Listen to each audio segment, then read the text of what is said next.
Hello and welcome back to my another tutorial. In this tutorial I am going to share with you how to turn off a lock screen notification in your Samsung Galaxy S26 Ultra. So let's take a look how to do that. You might be recently bought this Samsung Galaxy S26 Ultra and you might be want to how to turn off notification in your lock screen.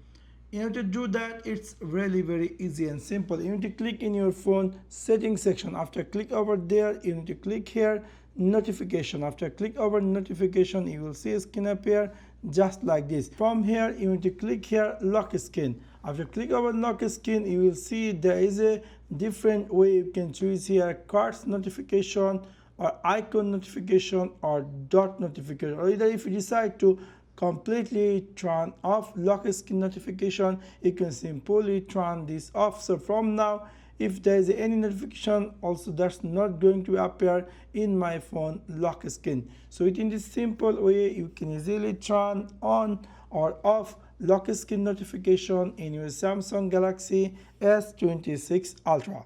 So that's for now. Thanks for watching my video. See you next one. Peace.